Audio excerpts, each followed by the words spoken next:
అందరికీ నమస్కారం. నేను మీ పుట్టా మహేష్ కుమార్. ఎన్డీఏ కూటమి టీడీపీ పార్టీ తరఫున నేను ఏలూరు పార్లమెంట్ అభ్యర్థిని. పోలవరం టి నర్సాపురం మండలం ఇక్కడ సమస్యలన్నీ కూడా మేము గుర్తించాము. అక్కడ రైతులతో మాట్లాడాము. ఇవాళ పామ్ ఆయిల్ రైతులు ఉన్నారు. ఇవాళ పామ్ ఆయిల్ రైతులకి మేము క్లియర్గా చెప్పాము, 17,000 రూపాయలు ఫిక్స్డ్ ప్రైజ్ చేసి దానికి ఒక ఎక్స్క్లేషన్ పెడదామని పామ్ ఆయిల్ రైతులకి నేను హామీ ఇవ్వడం జరిగింది. మేము గెలిచిన తక్షణమే దాని మీద నేను పోరాటం చేసి అది వచ్చేట్లు నేను 100% చూస్తాను. అలాగే ఇవాళ మొక్కజొన్న రైతులు ఉన్నారు. అక్కడ మొక్కజొన్న రైతులకి వర్షాలు పడినప్పుడు వాళ్ళ ధాన్యం ఎండబెట్టుకున్నప్పుడు ఇబ్బంది అవుతుంది.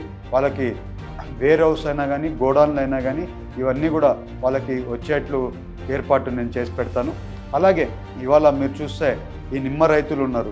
నిమ్మ రైతులకు కూడా ఇబ్బంది ఉంది. ఎందుకు అంటే వాళ్ళకి పైనసారి ఈ వర్షాలు పడి చాలా ఇబ్బంది పడి అవన్నీ కూడా గిట్టుబాటు ధర రాక ఇబ్బంది పడ్డారు. ఈ గవర్నమెంట్ పట్టించుకోలేదు మిమ్మల్ని. మేము వచ్చిన తక్షణ మీ అందరికి కూడా మేము అండగా ఉంటాం. ఇవన్నీ కూడా మేము అడ్రస్ చేస్తాం. మేము ఫ్యూచర్లో ఏదైనా కానీ రైతులకి మేము మా గవర్నమెంట్ అయినా కానీ నేనైనా కానీ రైతులతో అండగా ఉండే పర్సన్స్ మేమంతా. అలాగే ఇవాళ చింతలపూడి లిఫ్ట్ ఇరిగేషన్ ప్రాజెక్ట్ ఉంది. అది కూడా 100% మా ఈ వచ్చే 5 ఏళ్ళలో కంప్లీట్ చేస్తాం.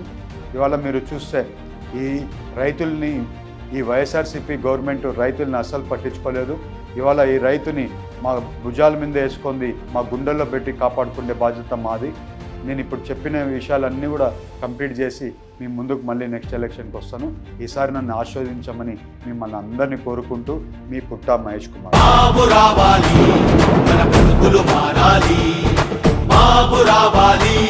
మన బ్రతుకులు మారాలి.